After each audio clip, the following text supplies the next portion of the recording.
Ladies and gentlemen, it's my absolute honor to welcome back to the UltraRunning Magazine podcast, all the way from Italy, Jill Colangelo. Jill, how you doing? Hi, Scotty. I am doing great. I'm excited to be here with you again. This time, though, not in person. Oh, I know. We last time we saw each other, folks, was just a couple of months ago, over in Italy. We were in like a beautiful like restaurant built into the sea cliffs near the in Cinque Terre, and where we where were we? Montesora del Mar, or I don't know if we were in Manarola or Monterosa del Mare. I don't remember which, but it was amazing.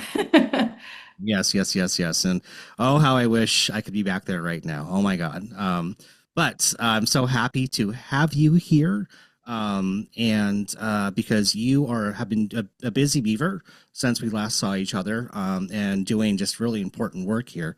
But before we dig in to the kind of the subject at hand, I just want to give folks just a good explanation of who you are and what you do, just so they can get a sense of your background. And then maybe we could draw in why this work is so important. Yeah, sure. So I am a researcher at the University of Bern in Switzerland. I'm also finishing up my PhD at St. Mary's University, Twickenham, London.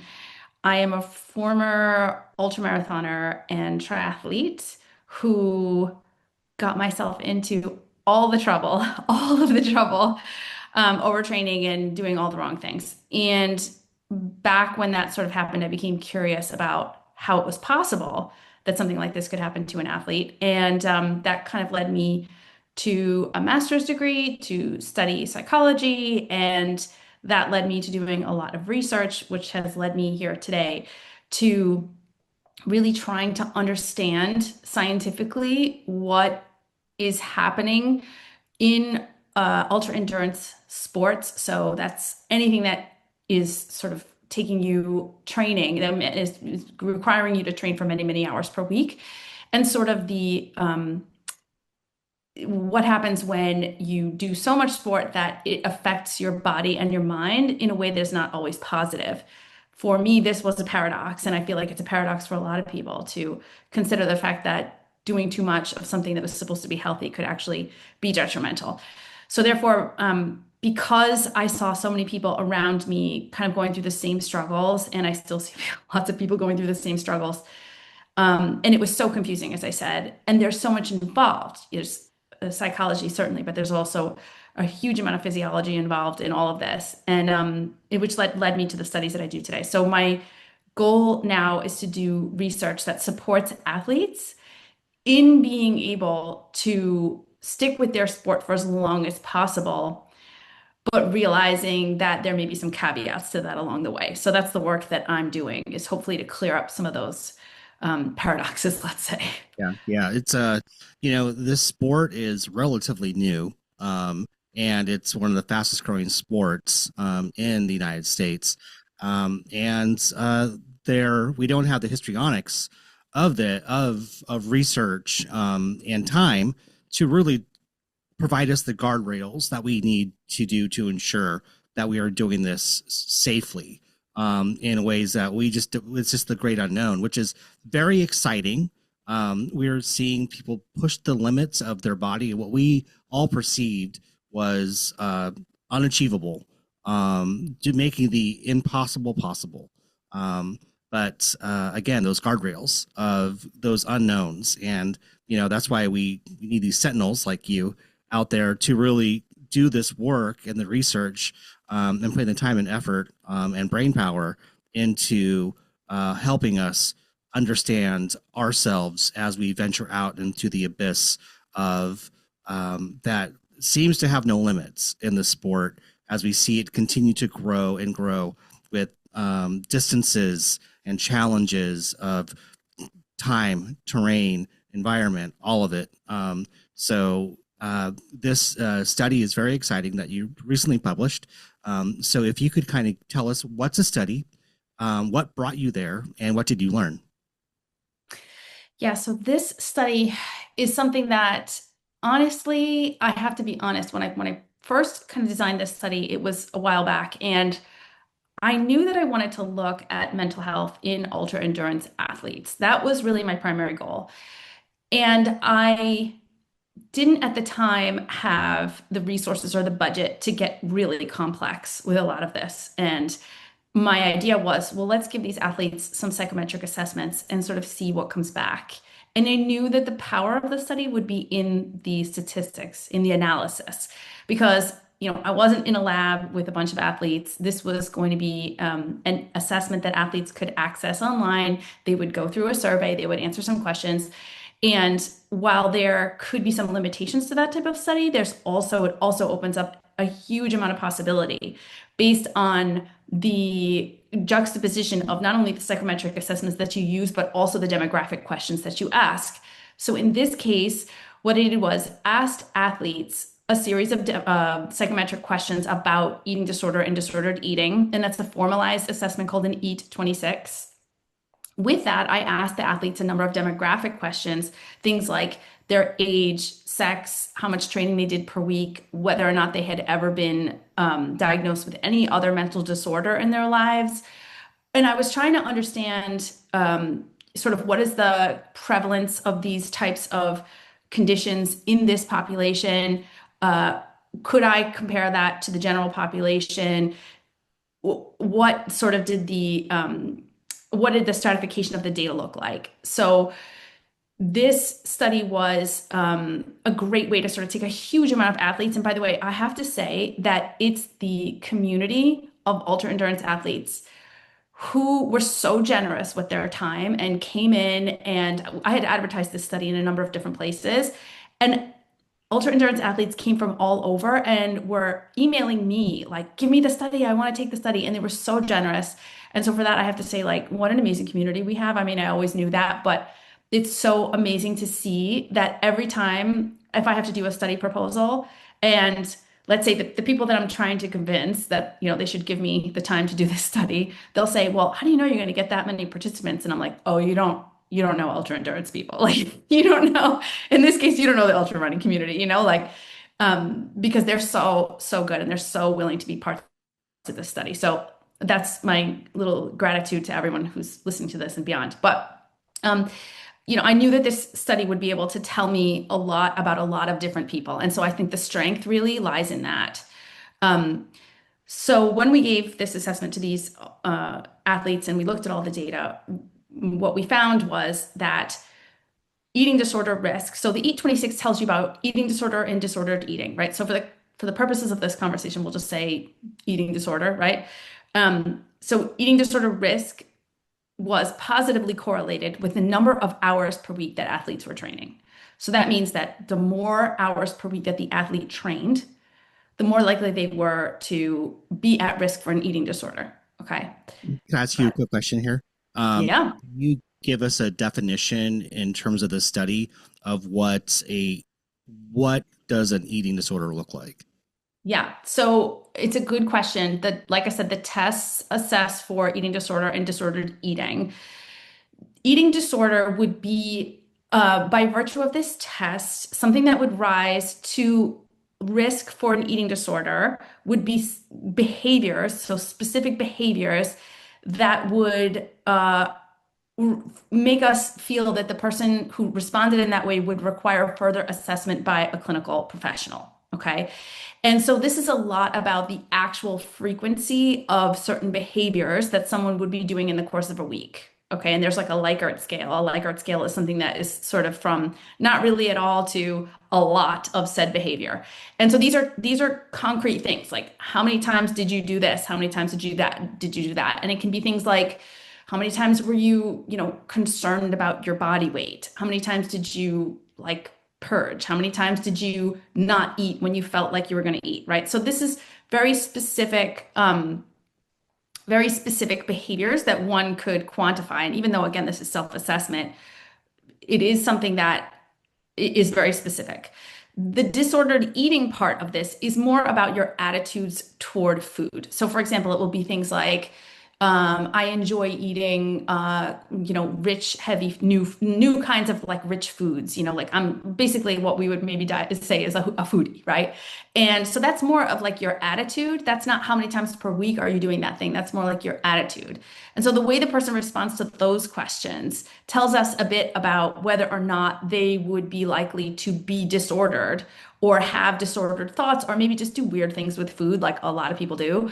And so the difference there is really about, like I said, like behaviors versus sort of attitudes for the purposes of this test. Mhm. Okay. Um, Yeah. so please continue with explanation. I'm sorry that we derailed that. Uh, No, that's great. It's a great question. So we found, as I said, so you have a positive correlation between the number of hours per week of training and someone's risk, to someone being at risk for eating disorder. With that, we also found that, and here's where the fun stats come in. And I will say, I'm so confident in the stats on this because the guy who does the stats for us is like a literal, he's like a nuclear mathematician or something. I mean, he's like really has the biggest brain I've ever like encountered in my entire life. So we were able to look at the data and find that there's a number of hours per week, which represents sort of a threshold beyond which, so number of hours a week of training per week, beyond which this risk for eating disorder, disordered eating, like really shoots up. mhm, And so that number of hours per week is 14. So as athletes went over the 14-hour mark, they were way more likely to have either issues with disordered eating or eating disorder. That is sort of a big thing. And then there's other smaller sort of points, which is risk was higher in women than it was in men. It was higher in younger folks versus older. And the overall risk in the sample was 11%. So, eating disorder is very difficult to sort of like, eating disorder risk, I should say, is very difficult to quantify at like a population level. But the number that people usually throw around is 9%. So in our ultra endurance athletes, it was 11%. So that's, there's a difference there, obviously. So the one other thing I did want to mention about this, though, is that I keep using the term ultra endurance athletes because when I designed this study, the question I asked was about, and I'm pretty sure that the majority of the people who were in the study, of the subjects in the study, were mostly ultra runners. I'll be honest on that. However, the way the wording of the questions was to be included in the study was to leave the door open for folks who maybe wouldn't necessarily describe themselves as an ultra marathoner, but they're sort of like adventurers, or they do a couple triathlons a year, or they ride their bike a whole lot, or, people who do long distance events, maybe like gravel bike or, any kind of sort of combination of things. That's really important because, as you know, ultra endurance athletes tend to swing from one to the other. Like, if you can bike and you can run, you probably are doing both of those things, either in training or just for fun because you like it. And so I didn't want to exclude anyone who was still engaging in a huge amount of physical activity per week, but might not qualify themselves exactly as, this or that. So, with that, it's also important to note that when I asked folks about number of training hours per week, I invited them to also include any ancillary kind of training. So that would be your weight training, your yoga classes, your extra, like, I don't know, rock climbing sesh on a Saturday because you think it's a rest day, this whole thing. So whatever kind of stuff you were getting up into, I invited folks to kind of include that. So we're talking about people who are active in many ways across a week. And sorry, the last point I'll just add is that this is very important because there is nothing about ultra marathons specifically that would bring about these results. These are results that we find whenever folks are moving their bodies in a way that constitutes training, right? So what like purposeful kind of movement for a large amount of hours per week. And with that is included, like I said, regular exercisers sometimes, people who are like fitness instructors or people who are just really fanatics for exercise and do a lot of it. Also military. Okay, so there's a lot of people that fall into this category, which is why I want to make sure we keep it nice and general, because this really does include a lot more people than just our awesome community. Oh, stopping point. Okay. So when you got the results, what stood out to you the most? Wow. I think what stood out to me the most is that so the part about the positive correlation between number of hours per week of training, I really did not expect that. I'll be honest. Like I said, I had very my expectations were I'm going to learn something about sort of the overall risk of this group. I'm going to learn something about, honestly, I was focused on things like people who had been diagnosed with mental illness prior to taking this test versus like what came out in the end. I was like, well, are there people who were diagnosed that didn't know that they had, I was trying to understand like the chicken and the egg of it all. And so I wasn't really thinking about this until early on in the analysis process. And this part I did by myself.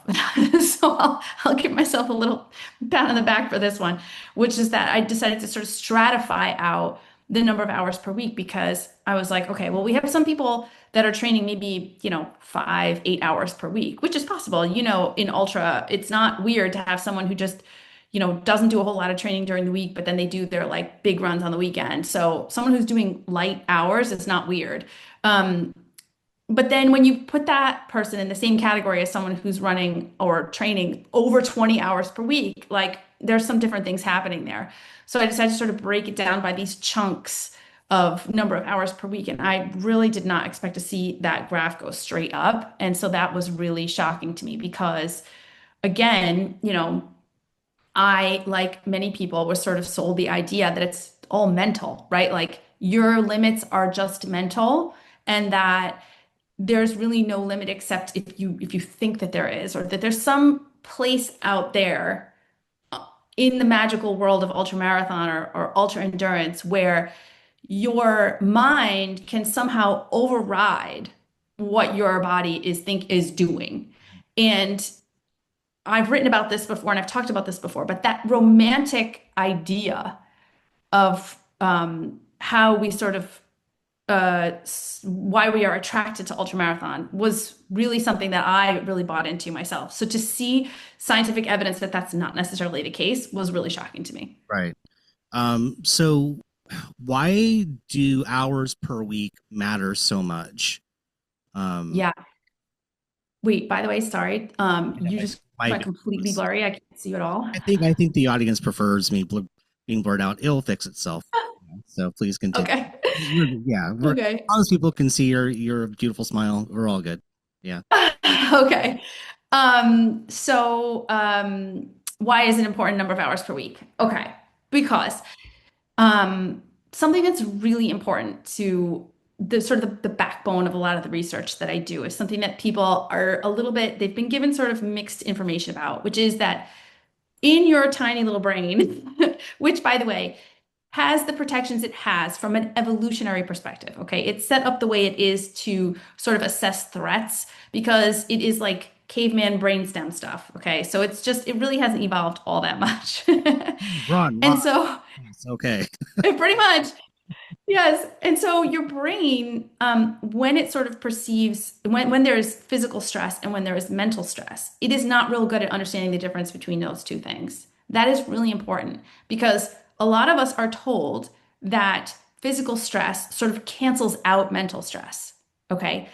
And while it is true that physical activity can have an ameliorative effect on mental stress, the research that we have on that is showing that ameliorative effect on a much smaller amount of physical activity than what an ultramarathoner would think Mhm. is actually exercise at all. Like most ultramarathoners wouldn't even get out of the house for the amount of time that it takes to actually shift your sort of mental health with physical activity. That's like 20 minutes of like zone two, flip-flop walk speed around your neighborhood. That's enough to kind of boost your mental health. 6 hours up a mountain is not the same thing. So once we understand that physical stress and mental stress after a certain point are perceived as the same, the more we add, okay, it's not we're not doing plus minus. We're not doing, well, I'm really stressed out mentally and then I add a lot of physical activity, so that should cancel it out. What we're doing is in our lives as ultramarathoners, we are just adding and adding and adding and adding all of this stress. This stress has an effect, um, a very strong effect on our body systems by virtue of our endocrine system, right? So we have HPA axis disruption. So your endocrine system is disrupted by this huge amount of stress, and you get lots of stress hormones, which, and I'm simplifying this dramatically, that after a certain point, you'll have a huge amount of circulating stress hormone, which will impede or disrupt regular function of your endocrine system, and it will throw a lot of things off mentally and physically. And again, I'm just sort of running through this quickly. So as you add those hours, you're really, really adding to an overall stress to the system of your body, which is so brilliant that it will manage that stress, but not without detriment to other body systems. Hmm. Um, I can hear folks in the audience asking the question. I hear the word endocrine, and but I don't know what it means. I know it's a big question for you, but Yeah. you kind of give us just a very kind of just a snapshot of what that is and what it does and why it's important for our bodies. Yes. As an athlete, your most important body system, the one that you should be focused on the most for your longevity, your health, injury, and illness prevention is your endocrine system. It is not something that we talk about a lot, but it does govern absolutely everything we do.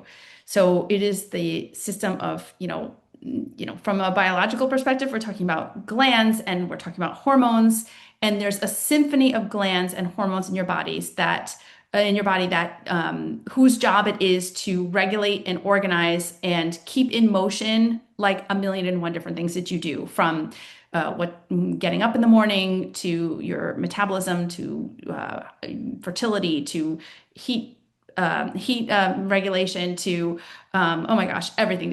It's endless, this system, and it is very sensitive.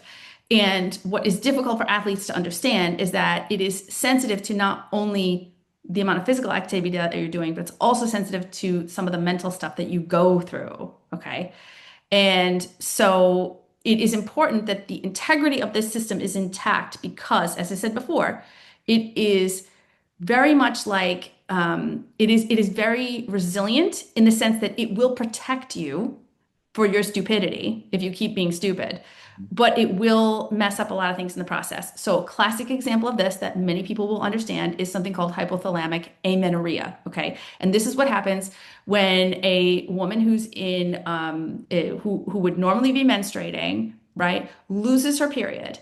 And this is due to the fact that there's so much stress hormone from too much physical activity and usually not enough nutrition, and that's a whole other thing, right? That the body will allow you to continue to live, okay? But it will cut off non-essential functioning. And what is non-essential is your fertility.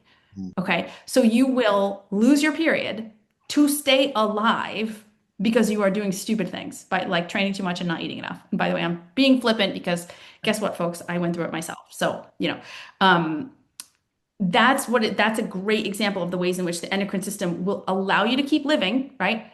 But you have to pay a price. And in that way, it's you're paying with your fertility there. Yeah, I think we should absolutely do an episode on the period, and I don't think it's anything that we talk enough about. But it impacts so many people, and it's so important. And I would, just if we could do something to prevent it from happening just to one person would be enough. Yeah, I think we you're should. absolutely right. And I will add on to that by saying it's not just women in the sense that, yes, we see that women lose their periods, and that's a very sort of like visceral thing that we can appreciate, right? We could see that a woman who's supposed to be menstruating doesn't. But men also have similar declines in testosterone, which can be just as detrimental, okay? And have same kind of effect on fertility and same kind of effect on uh, eventually bone density and lots of other things and mental health, by the way. because they are doing the same kind of stuff and not taking care of themselves as they should. Their endocrine system has a similar response. Like I said, the only difference is that, there's nothing on a monthly basis, or I should say visceral, that you can sort of appreciate. However, it's also happening to men as well. So this is an issue that affects everyone. Oh man. Okay, we're going to let's just plan on doing that sometime in 2026, and we'll collaborate Yes. on it. But that, yeah, we're absolutely going to do it.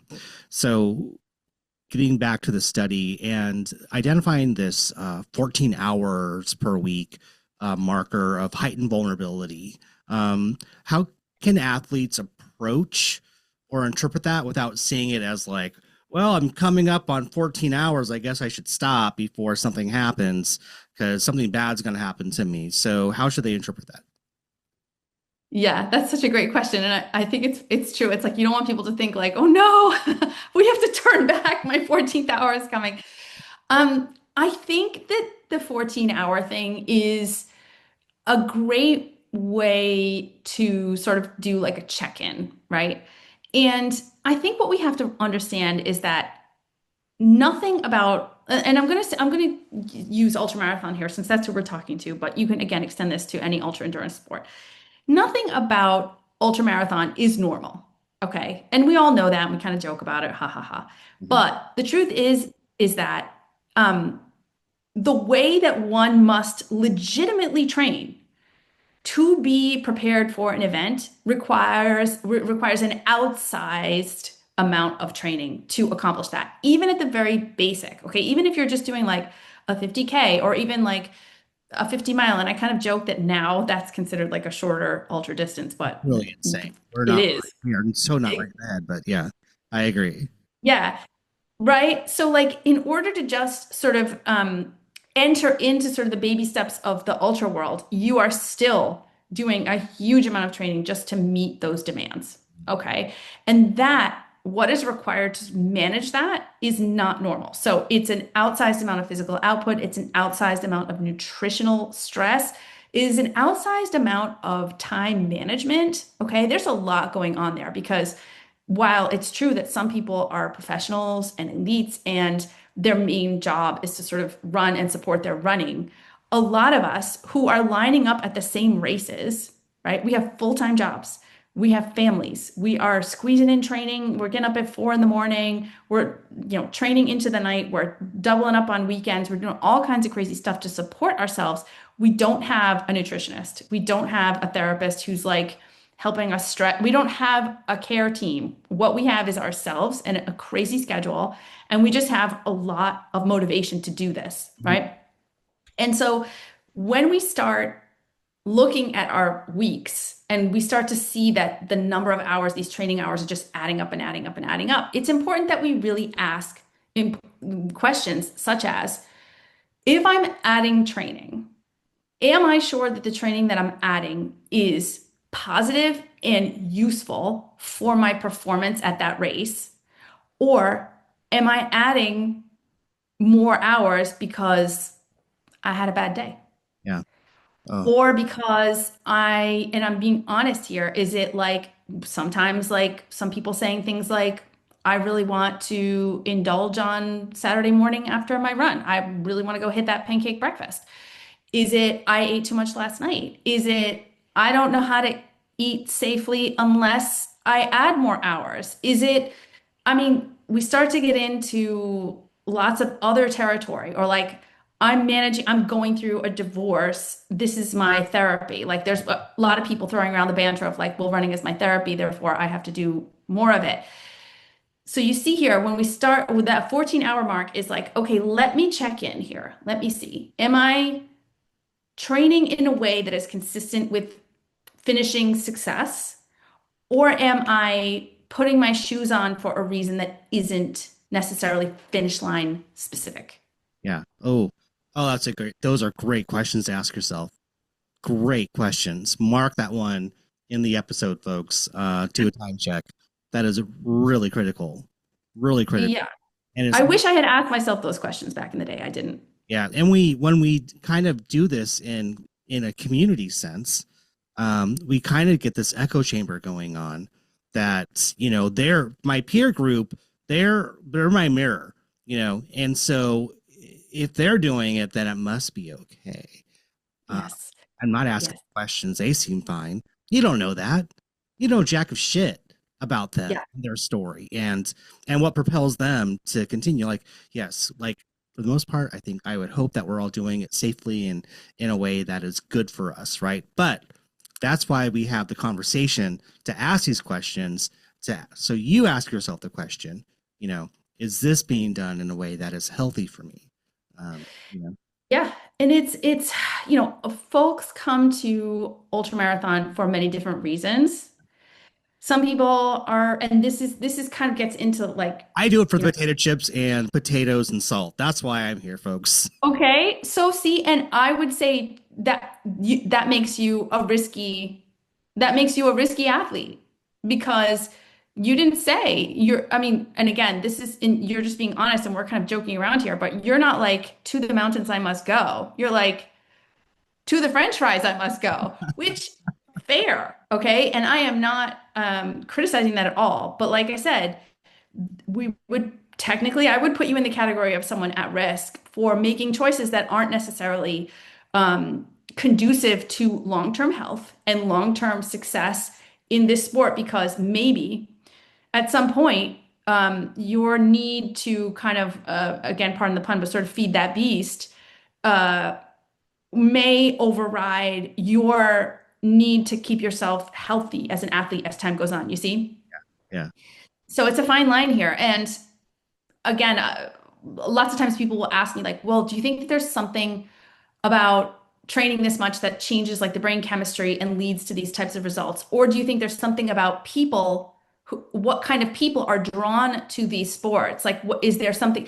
And the answer is yes to all of it. I don't know. That's what research hopefully will help us understand at some point.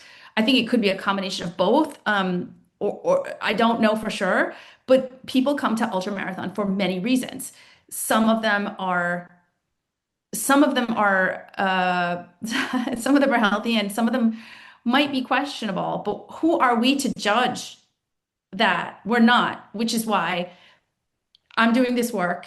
I present it to all of you, and it's on you to have those conversations with yourself. I am not the person here saying don't do this. What I'm saying is just like it's important for you to understand what risk is associated with certain things that could hurt you. You should know that there is a non-zero risk here when you involve yourself in this type of activity.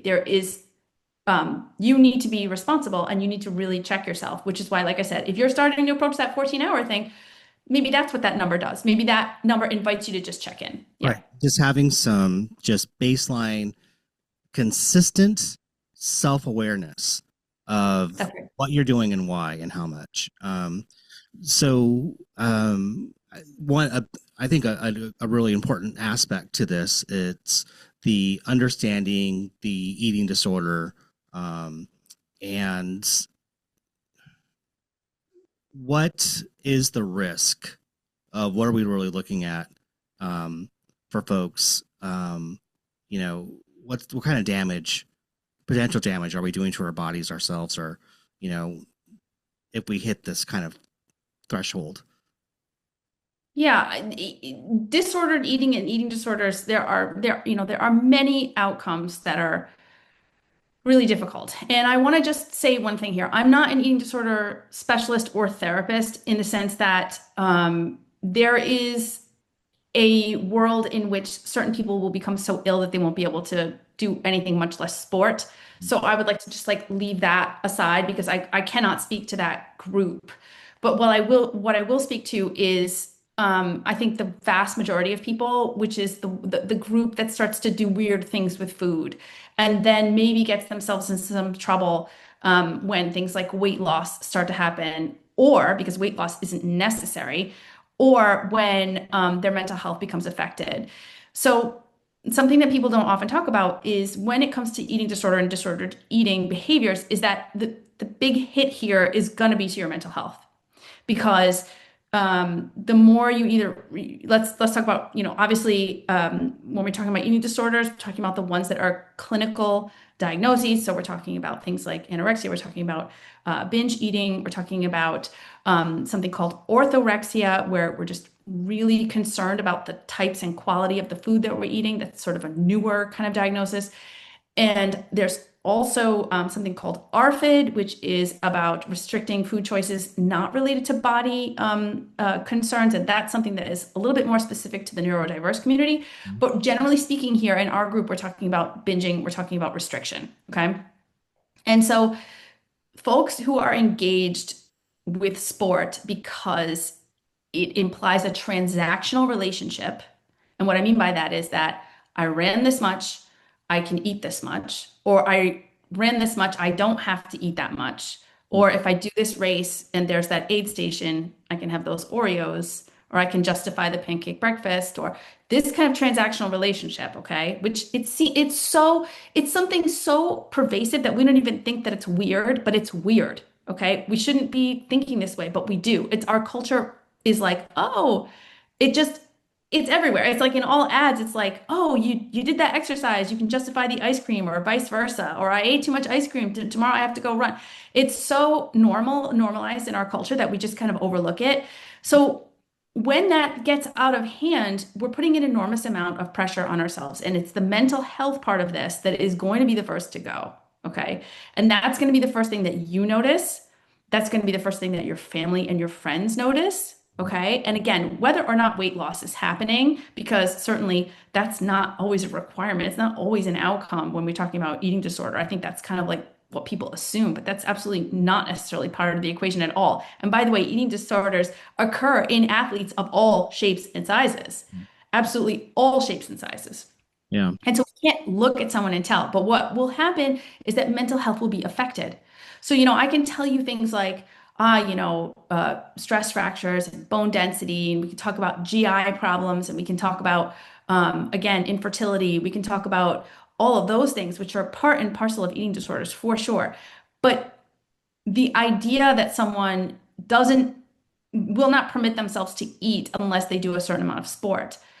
Someone who is extremely driven to train because they, like I said, they feel a huge amount of anxiety around eating. They will do things like skip holidays, skip birthdays. They will get their training in no matter what. Now we start to cross over into a place where we become dependent on the exercise, right? You see how this is all related, and it's so complex. And I know I'm throwing a lot out there at the same time, but you can see that the web of all of this becomes really delicate and it becomes really difficult. Again, I think for our purposes, for our community, where things start to go off the rails, I think the mental health hit, the obsession, the concerns, the anxiety, the depression. And of course, we have to throw in here that if someone is underweight and if someone is in a state of low energy availability, that depression and anxiety are going to shoot through the roof anyway. Yeah.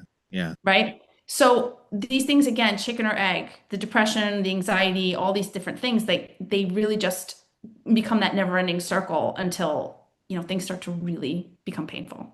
What are some warning signs that we should be looking out for? In ourselves or in our friends? Let's start within ourselves. Okay. So everyone take your phone right now.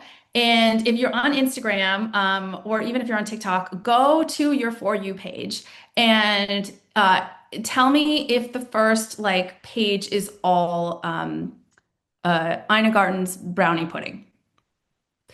Is it croissants? Is it donuts? Is it baking accounts? Is that what your For You page is filled of? Because if that's what it is, guess what? You're kind of thinking about food a lot.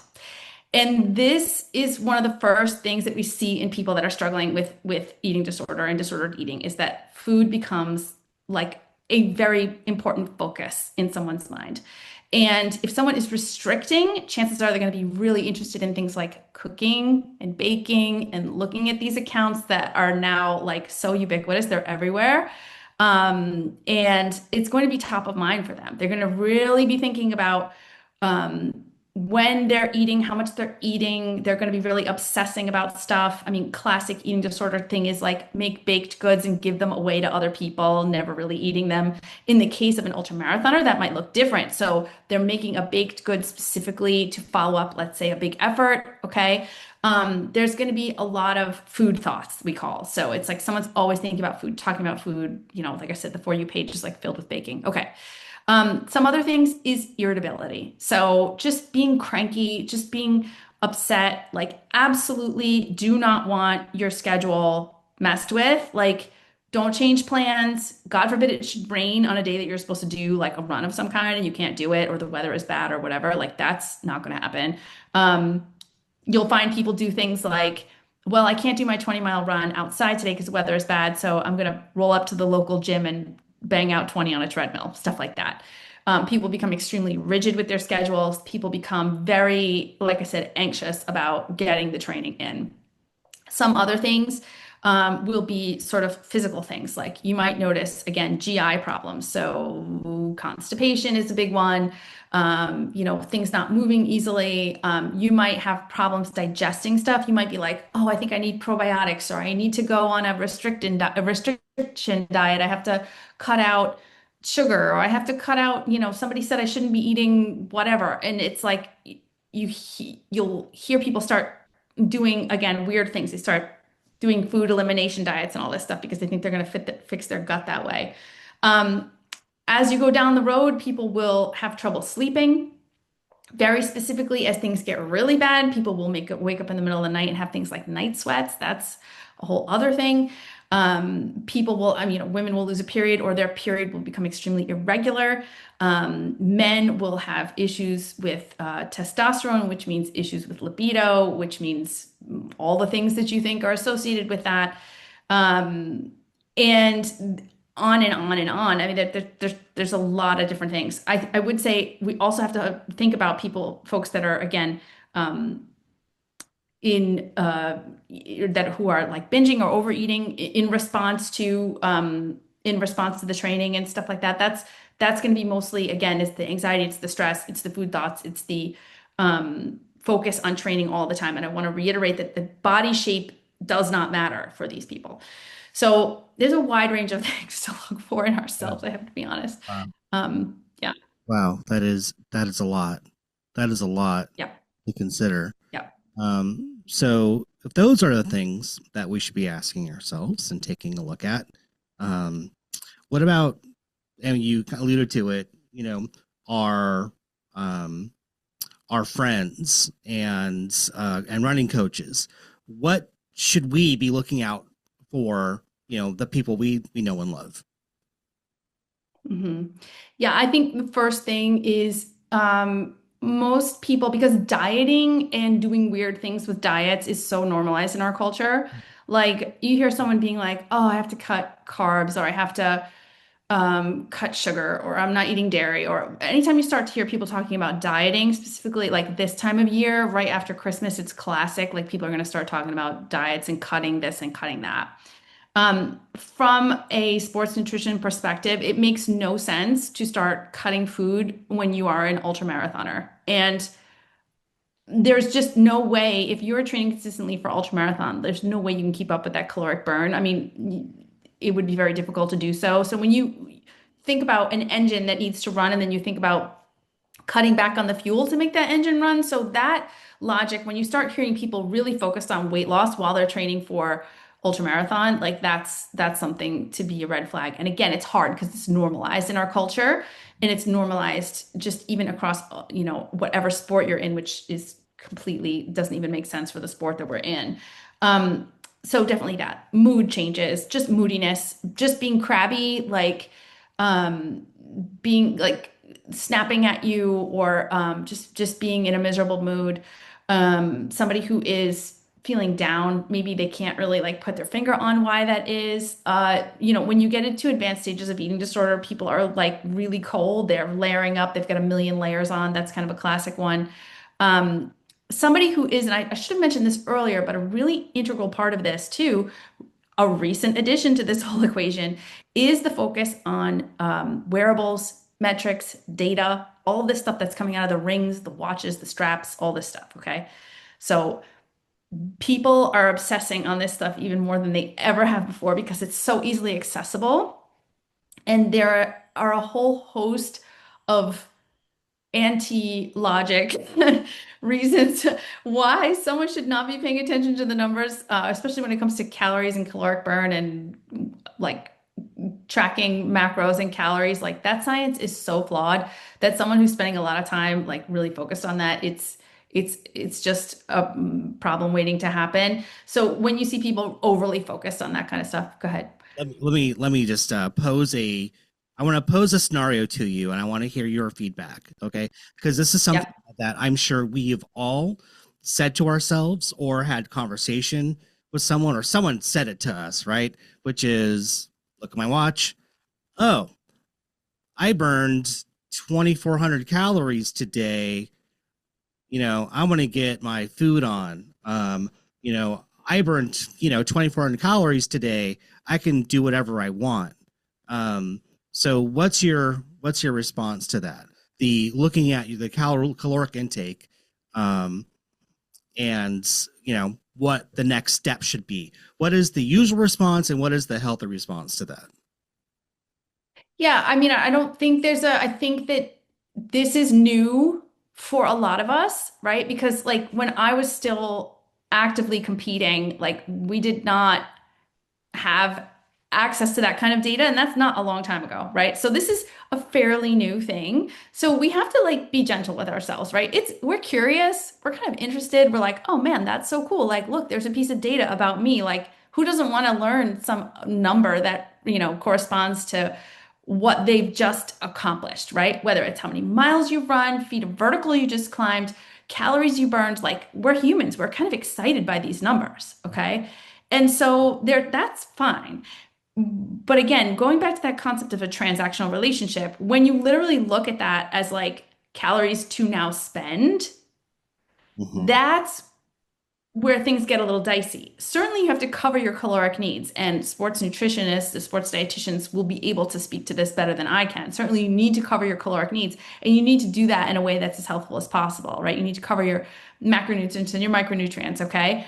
But if we're looking at that number and we're literally thinking like, again, I go back to like how many donuts can I eat to, how many donuts have I just erased by doing this activity?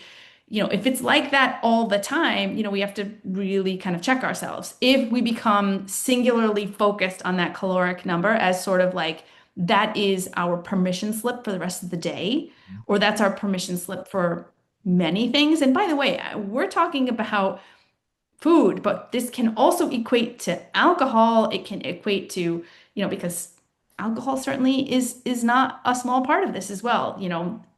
Alcohol has calories. People often are factoring that in, and that goes down a whole other rabbit hole of Mm-hmm. that we're not going to get into today. But, we have to think about is this data that is sort of interesting and wow and oh hey, if I just, let's say I did, whatever my race was, and it shows that I burned like, I don't know, a ridiculous amount of calories, like that should inform us to know that, hey, usually after my race, I'm not hungry, but I need to kind of fuel up. I need to replenish, even in those times where I don't really feel like it or whatever. It's not, we got to think about it that way and not, again, back to the idea of the permission slip, the transactional relationship. Like now I get to do X. And if that is the way that we're approaching it all the time, and like I said, and we become singularly focused, and it even becomes obsessive in a way, or we find ourselves doing things like seeking out food specifically to cover that number, or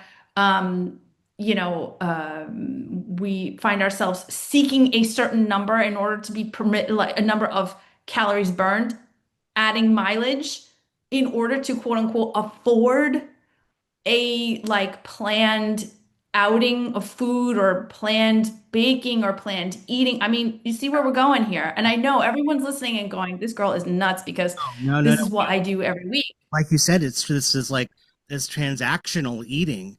And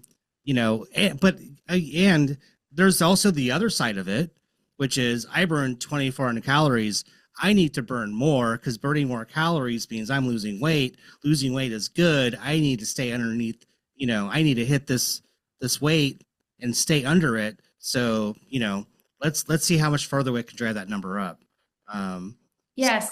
Yes. And this is why this is so messy. This is so messy. so messy. And yeah, it's really messy. And it's like, I'm happy we're having this conversation. I'm thrilled to like, throw science and numbers and all this stuff at it. But at the end of the day, this is the messiest corner of what I do. This is the messiest corner because, like, you want to know what makes it the messiest? And now we're really getting into honest stuff here.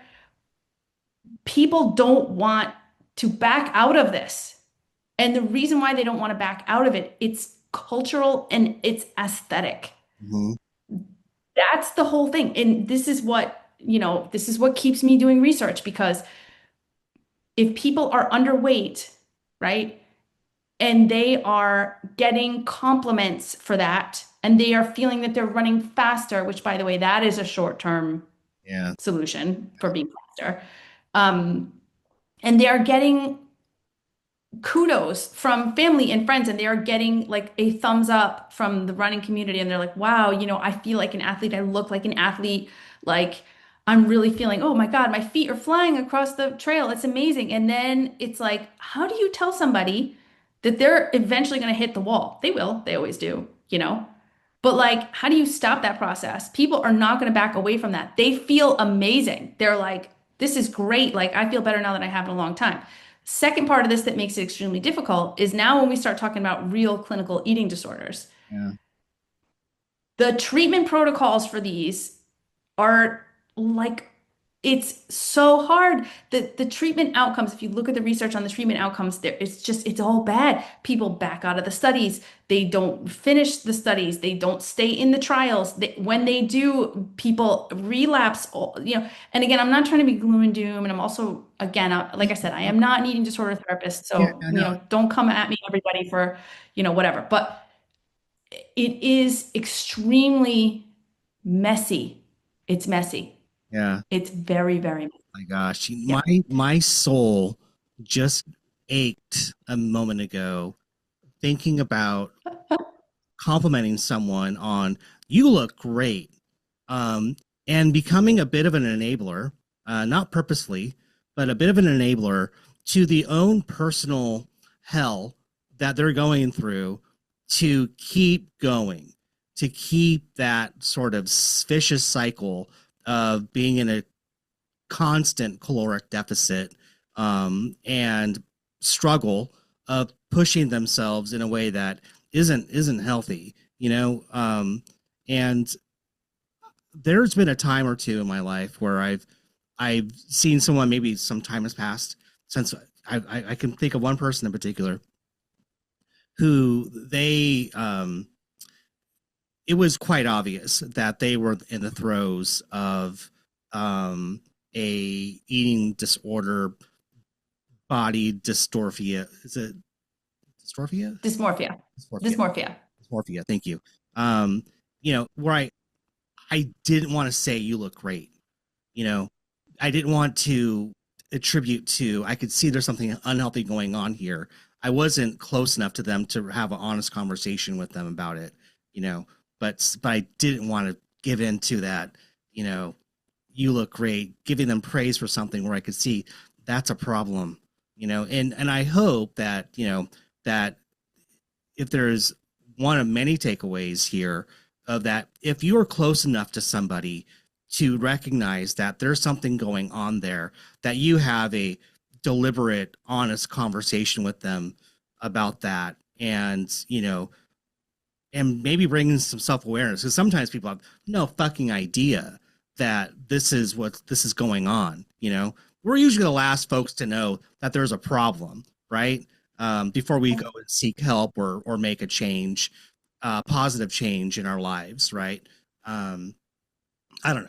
That's just Well, if I may, like, look, we have all done this. We have all either enabled or we've all made comments or we've all like said, "Oh, we've all done that. We've all made this mistake." Like, especially those of us who are a little bit older, like, we don't always say the right thing. Things were different back in the day. We're not always self-aware, and that's something that we learn and we grow from, right? We hope that we make better decisions. We hope that we look at the situation, try to be as empathetic as possible. But you have to remember too that our entire culture is set up to believe that discipline is the best thing we can possibly show, and that the way we demonstrate that is in like a lean body. Like the entire culture is set up to like worship that. So you've been conditioned with that in your head of like discipline equals success, and that all comes from like the way you present yourself, like your body is your calling card to that. You were raised in a system that has been teaching you that since like day one, all of us. That's Western culture. Yeah. Well, So oh Jesus. Like, let me this is really going to sidetrack the conversation, but it's an important one to have, and I think probably um not to get too deep on it, but to have some restraint. But let's introduce our friend social media over here listen, and what that does to the mind. And listen. gee, Yeah. geez. Yeah. And if you We've all think, seen it. We've all seen people pop up on our feeds of, people doing certain things athletically, and that we all support it when we know that this isn't right. This is not healthy. This is not okay. And like we're just like championing it, like, yay! Look what you did. yeah, It's great. You did what? How yeah, many days consecutively? You did what? Oh, that is a wonderful achievement.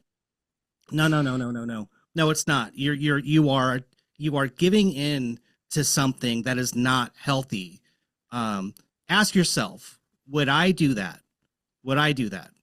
if I could, if I could do it, would I do it? Is a better question. Uh, yeah. the answer is no. Don't Mhm. give in to that. I know it's you want to be supportive and and honor the achievement, but sometimes you just got to back away from it. Don't hit the like button. Don't comment on it. It's okay. It's really Yeah. There's a fine line between being supportive and like watching someone kind of train wreck themselves into disorder. yeah. Um, and I think this community is extremely generous. And I think that when people um, want support, it is readily available. I do think, though, and I've said this before, this is nothing new, that there are certain folks who suck up a lot of oxygen on social media who purport themselves to represent this sport, who, in my opinion, do not deserve to represent this sport because they do not represent being in this sport in a way that is healthful.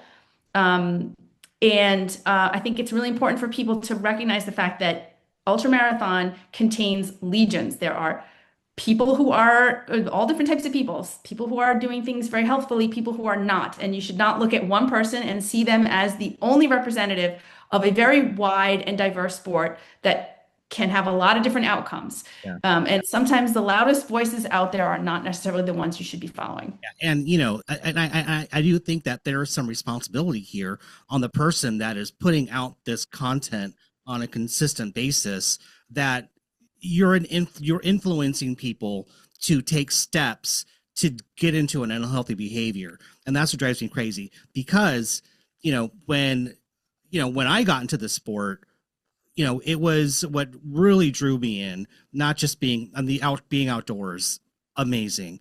Right. Doing things I didn't think was possible, amazing. Um, Absolutely. the community, and the community that this still is the bread and butter of this community, that we look out for each other in a way that you don't find in other cultures and other sports.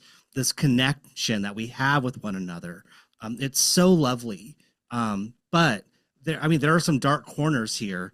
And they've got a fucking megaphone, you know, They do. and they are shouting loud, and mm, it's a Yes. problem. It's a problem. I don't like Yeah. seeing it. I do not like it.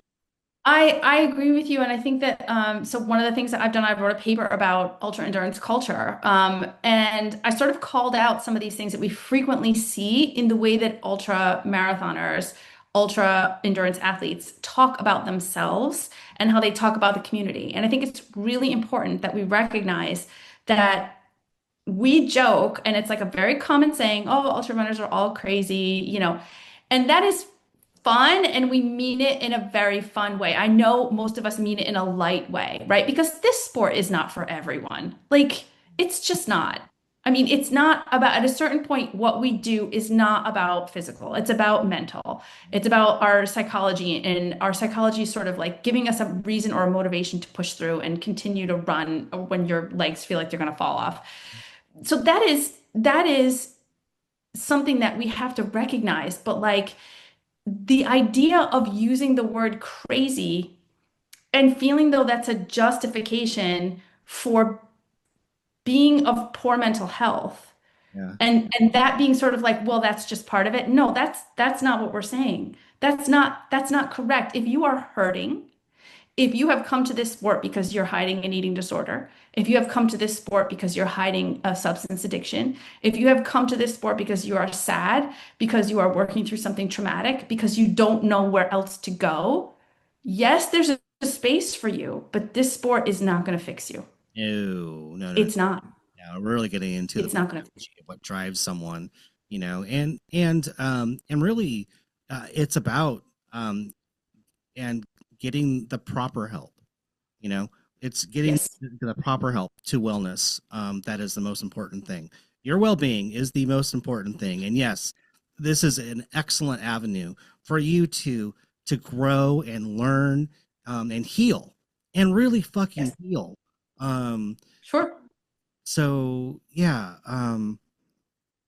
yeah, I feel I hope I wasn't being too like negative or too like forceful about my comments on the whole social media thing. No, listen, we have to be realistic because people are inundated with all this stuff. And there's enablers out there. There's people hitting the like button, which in turn makes those people continue to do those kinds of things and post those kinds of things. And listen, those people are doing that because they are taking care, or they believe that they're taking care of themselves into doing that. That behavior is serving a purpose for them. It's a maladaptive coping mechanism for something else. Okay, sorry, but it is. That's what we're here for. That's what we're discussing today. That one stung. Yeah, It is what it is. And it's like we have to recognize that that is a separate issue yeah, than race success. Okay, those are two different things. yeah, That's not, you don't have to be an ultra marathoner, right? That's not part of ultra marathon, is not your maladaptive coping. It doesn't have to be. yeah. It usually is in this community, I will say, but it doesn't have to be. Those can be two separate things. But You can cope with your things and you can do this sport and they can be separate. yeah, and I think it is